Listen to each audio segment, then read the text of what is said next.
Good morning મારા વાલા વિદ્યાર્થી મિત્રો. અર્પણ ઇન્ટરનેશનલ સ્કૂલ ધોરણ 10 પાઠ 10 સી ભાષાનો પરિચય પાર્ટ 5 છેલ્લો પાઠ છે વિદ્યાર્થી મિત્રો. બરાબર, એક પ્રોગ્રામ બચ્યો છે હે ને, અને થોડુંક આપણે સમજૂતી છે. બરાબર, તો આપણે દેખીએ. આની પહેલાંના વિડીયોમાં આપણે દેખ્યું હતું કે આપણે એક્ઝામ્પલ 5 કર્યો તો, આપણે એરિયા ઓફ સ્પીયર શોધ્યું હતું આપણે.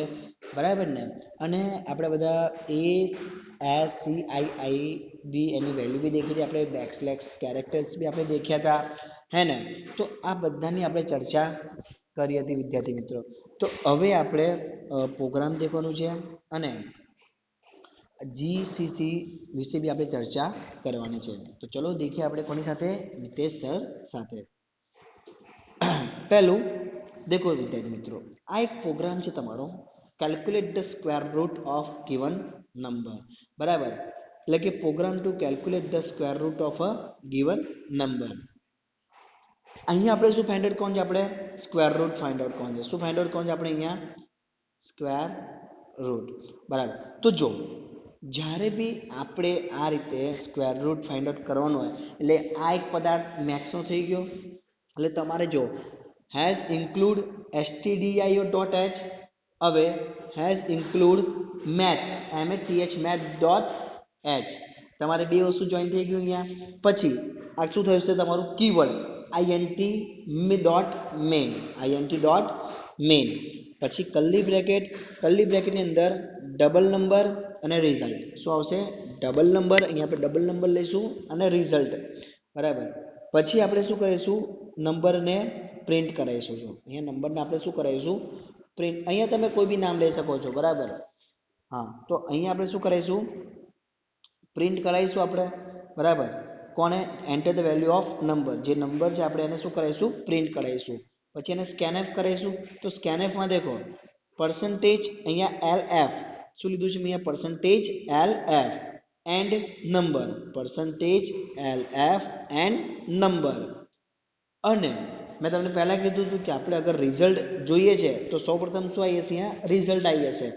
એટલે જો રિઝલ્ટ આવી ગયું, result equals to square root, એટલે કે SQRT. સ્ક્વેર રૂટને શોર્ટ ફોર્મમાં SQRT લખાય અને બ્રેકેટમાં નંબર. અને જે નંબર આપણે લખશું એ સીધું કોની સાથે થશે, સ્ક્વેર રૂટ સાથે થઈ જશે. એટલે કે જેમ કે જો આપણે તમે લખ્યું છે અહીંયા printf the square root of LF is LF, યાની કે LF is LF number result, જે નંબર છે આપણે એ અને રિઝલ્ટ આપણને જોઈએ છે એ. બરાબર, તો જો ખાલી શું લખવાનું, તો અહીંયા આપણે રિઝલ્ટ ઇક્વલ્સ ટુ SQRT જ લખવાનું તો આપણે ખાલી, અને બ્રેકેટમાં નંબર, બસ આટલું જ લખવાનું તો આપણે. અને રિટર્ન 0, તો તમને ખબર જ છે, તમે આટલો તો પ્રોગ્રામ દેખ્યા, તો રિટર્ન 0 તો આવ્યું જ છે. બરાબર, તો output enter the value of number 25 અને the square root of 25 is 5. એટલે કે જો 25 નું શું સ્ક્વેર રૂટ આવ્યો, 5 આવ્યો થાય ને. 25 નો રૂટ શું થાય, 5 થાય ને, 5 5 25 તો થઈ ગયો. 5 નો રૂટ 25, તો 25 નું 5 આવી ગયું. અહીંયા ખબર પડી. તો આ તમે શું વેલ્યુ, એટલે આ તમે શું ફાઇન્ડ આઉટ કર્યું, સ્ક્વેર રૂટ તમે શોધ્યું. દેખો વિદ્યાર્થી મિત્રો, પ્રોગ્રામ તો બહુ જ ઇઝી છે, મજા બી બહુ જ આવે છે કરવાની. બરાબર, પણ ધ્યાન દઈને ક્યાંથી ક્યાં વેલ્યુ નાખવાની છે, ક્યાં વેલ્યુથી શું કરવાનું છે એ આપણને યાદ હોવું જોઈએ. બાકી જો તમે દેખી છે પદ્ધતિ બધી સેમ જ છે હે ને, પદ્ધતિ બધી સેમ જ છે, પણ આપણે સેમિકોલન છે, ડબલ કોમા છે, એક કોમા છે, એટલે આપણે આ બધી વસ્તુ આપણે યાદ રાખવી પડે. એટલે કે અવતરણ ચિહ્ન જે આપણે કંઈ એક અવતરણ ચિહ્ન લેવું પડે, કંઈ ફરી બે લેવું પડે આપણે, કંઈ ફરી પર્સન્ટેજ F, પર્સન્ટેજ LF. તો આ બધું આપણે દેખીને સમજીને બસ ખાલી લેવાનું હોય છે. બાકી નહીં, એની જગ્યાએ એની રકમ આપણે મૂકી દેવાની. ખબર પડી ગઈ. તો આ એક તમારો એક્ઝામ્પલ 6 હતો. હવે દેખો, તમે આટલા બધા તો તમે પ્રોગ્રામ કરી દીધા. બરાબર વિદ્યાર્થી મિત્રો, હવે આપણે શીખવાનું છે એમાં સી પ્રોગ્રામનું અમલીકરણ કેવી રીતે થાય. શું થાય, સી પ્રોગ્રામનું અમલીકરણ કેવી રીતે થાય છે. તો દેખો તમને દેખાશે સૌ પ્રથમ મેં લખ્યું છે યુઝર ટાઈપ ઇન પ્રોગ્રામ. શું લખ્યું છે મેં? User type in program. Okay, user type in program यानी कि फर्स्ट एडिटर, पहलू एडिटर पायो बराबर. एडिटर ની વચ્ચે શું આવશે? Source code. શું આવશે? Source code. એડિટર એટલે શું? તો એડિટર એટલે કે સી પ્રોગ્રામના અમલીકરણનો પ્રથમ ટેક્સ્ટ એડિટર ઉપયોગ કરીને આપણે પ્રોગ્રામ લખીએ છીએ. જેમ કે સ્કાઇટ, એક્ઝામ્પલ એક શું? સ્કાઇટ બરાબર. સ્કાઇટમાં આપણે લખીએ છીએ, મેં તમને એમએસ ડોસબી કીધું હતું, તો આ સ્કાઇટ, પછી સ્કાઇટ, પછી મેં તમને એમએસ ડોસબી મેં તમને કીધું હતું બરાબર. તો આ બધા એક એડિટર છે. હજુ બી ઘણા બધા એડિટર્સ આવે છે બરાબર, કે તમે એની અંદર તમે સી પ્રોગ્રામ તમે કરી શકો છો, આન્સર બી તમે લાવી શકો છો. હું તમને એક્ઝામ્પલ આપું તો વીઆઈ, ગેટિટ્સ બરાબર. બીજા ઘણા બધા આપણે લિનક્સની વાત કરીએ તો લિનક્સમાં ગેટિટ છે, એમએક્સ છે, વીઆઈ છે અને બીજા બી ઘણા બધા છે. આપણે માઇક્રોસોફ્ટમાં દેખવા જઈએ તો એમએસ ડોસ છે, સ્કાઇટ છે. સ્કાઇટ ઉબુન્ટુમાં એટલે કે લિનક્સમાં બી સ્કાઇટ આવે જ છે, એવું નહીં કે નહીં આવતું. એટલે ઘણા બધા ઓપરેટર્સ એટલે એડિટર્સ છે એના માટે. તો એ શું છે? સોર્સ કોડ છે, એટલે કે સોર્સ કોડ બરાબર. પછી શું થશે? જે આપણે લખ્યું છે, લખ્યું એટલે કે જે આપણે પ્રોગ્રામ કર્યો છે એ ટ્રાન્સલેટ થશે. ટ્રાન્સલેટ એટલે કે ઓબ્જેક્ટ કોડમાં. જેમ કે આપણને ખબર છે કે ભાઈ જે કોડ છે આપણે તો ઇંગ્લિશમાં લખ્યું છે, પણ આપણે કોમ્પ્યુટર કઈ લેંગ્વેજ સમજે? બાઇનરી લેંગ્વેજ સમજે. તો એ બાઇનરીમાં શું થશે? ટ્રાન્સલેટ થશે બરાબર. તો દેખો સી પ્રોગ્રામનું આપણે અમલીકરણ બીજું સોપન કમ્પાઇલરની મદદથી પણ પ્રોગ્રામમાં સંકલિત એટલે કે કમ્પાઇલર કરવો પડે છે આપણે. એટલે કે આપણે એને કમ્પાઇલ તો કરવો જ પડે. જ્યાં સુધી કમ્પાઇલ આપણે નહીં કરીએ ત્યાં સુધી શું નહીં થાય? ટ્રાન્સલેટ નહીં થાય. જ્યાં સુધી આપણે એને કમ્પાઇલ નહીં કરીએ ત્યાં સુધી ટ્રાન્સલેટ નહીં થાય બરાબર.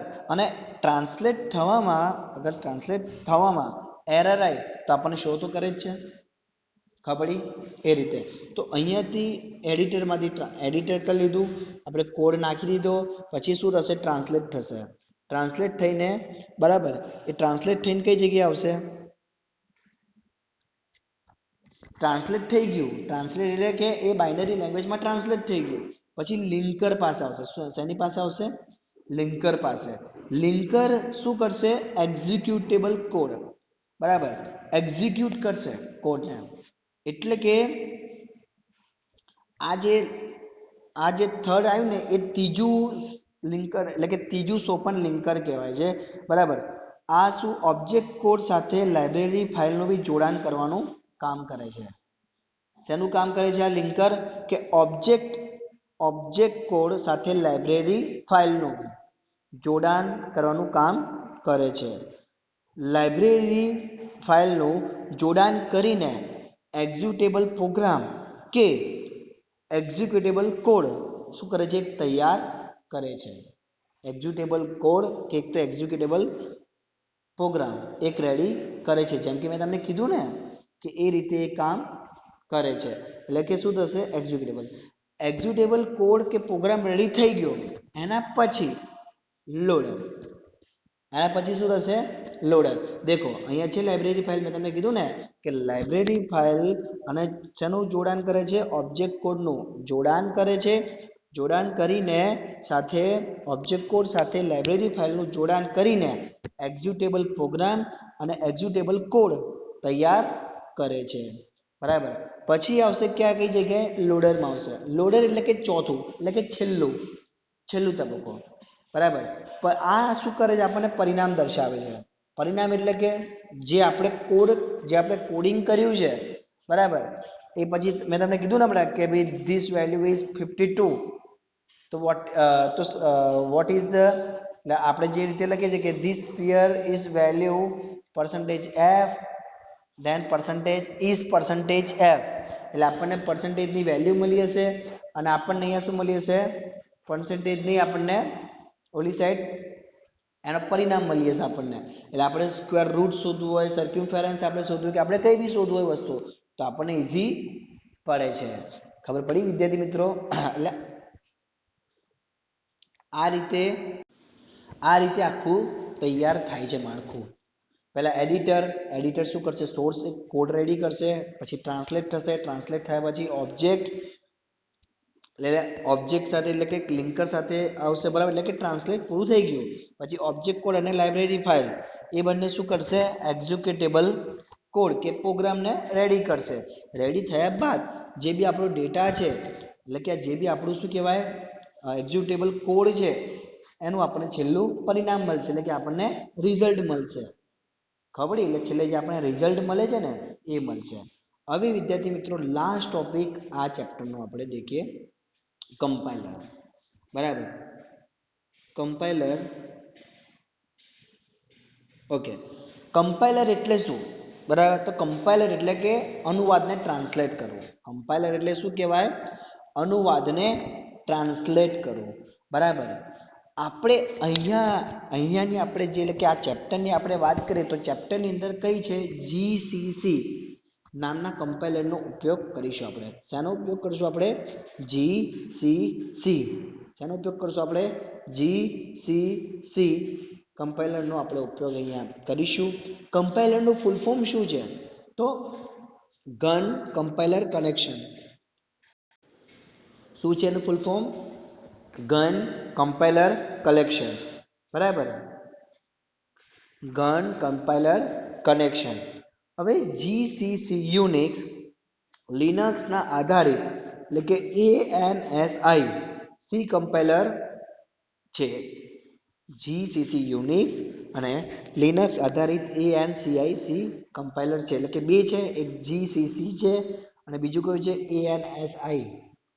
આ બંને છે. બરાબર. હવે જીસીસી કમ્પાઇલર સ્કાઇપ જેવા ટેક્સ્ટ એડિટર અથવા એક્લિપ્સ પ્રકારના કમ્પાઇલ કરે છે, એટલે કે ટ્રાન્સલેટ કરે છે. બરાબર. જો કયું? જીસીસી કમ્પાઇલ સ્કાઇપ જેવા ટેક્સ્ટ એડિટર અથવા એક્લિપ્સ પ્રકારના પ્રોગ્રામોને એટલે શું કરે? ટ્રાન્સલેટ કરે છે. અને આઈડીઆઈ નું ફૂલ ફોર્મ શું થશે? કે integrated development environment. Integrated development environment. બરાબર, ઇન્ટિગ્રેટેડ ડેવલપમેન્ટ એન્વાયરમેન્ટ આઈડીઈ એ બી. પછી જીસીસી વડે કમ્પાઇલેશન કરવા માટે ટર્મિનલ ઉપર નીચે મુજબ કમાન્ડ ટાઈપ આપણે કરવાનું છે. ટર્મિનલ એટલે મેં તમને કીધું હતું કે આખી બ્લેક સ્ક્રીન આવે છે. જો તમે ટર્મિનલ તમે ઓપન કરશો ને એટલે બ્લેક સ્ક્રીન આખી આવી જશે. અહીંયા તમારે આ રીતે ટાઈપ કરવાનું %GCC ફાઇલ નેમ. શું કરશો તમે? %GCC file name. બરાબર. જો ફાઇલ નેમ .c. બરાબર. પછી જો બીજું બી છે, તમને બીજું બી સમજાવું છું. તમે .a.out. બરાબર. આ રીતે બી તમે કમાન્ડ ટાઈપ કરીને એન્ટર કી દબાવી શકો છો. પછી બીજું કઈ આવે છે? myprogram.o, myprogram.c. આ રીતે બી તમે કરી શકો છો. પછી મેન જીસીસી. એટલે આ રીતે શું કે મેન એટલે કે મેન્યુઅલ. મેનનું ફૂલ ફોર્મ શું થાય? મેન્યુઅલ. પણ આપણે અંદર ખાલી આ રીતે શોર્ટ ફોર્મમાં આપણે લખવાનું છે. બરાબર વિદ્યાર્થી મિત્રો? તો આ એક કમ્પાઇલરનું હતું. આપણે આની અંદર જે એટલે કે આપણે ઉબુન્ટુની અંદર આપણે કમ્પાઇલ કરી એટલે આ ચેપ્ટરની અંદર આપણે જે કમ્પાઇલની વાત કરીએ છીએ તેમાં જીસીસી હોય છે. જીસીસીનું ફૂલ ફોર્મ હોય છે ગન કમ્પાઇલ કલેક્શન. બરાબર. અગર તમારે નેટ ઉપરથી આ તમારે જોતું હોય તો એના માટે તમને લિંક આપું છું, દેખજો. તમને લિંક આપું છું. બરાબર. http બરાબર http gcc.gnu.org.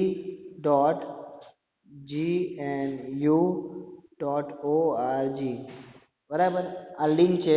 આ લિંક તમે ડાઉનલોડ કરી શકો છો. એટલે કે તમારે કોઈ જીસીસી નું કમ્પાઇલર તમારે જોઈતું હોય તો તમે ડાઉનલોડ બી કરી શકો છો. ખબર પડી વિદ્યાર્થી મિત્રો? તો અહીંયા તમારું ચેપ્ટર પૂરું થાય છે. બરાબર. હવે આપણે ચેપ્ટર નંબર 11 કરીશું. એમાં બી સી લેંગ્વેજનું જ છે મોસ્ટલી. બરાબર વિદ્યાર્થી મિત્રો. તો thanks for watching my video. Good bye, stay home, જય હિન્દ.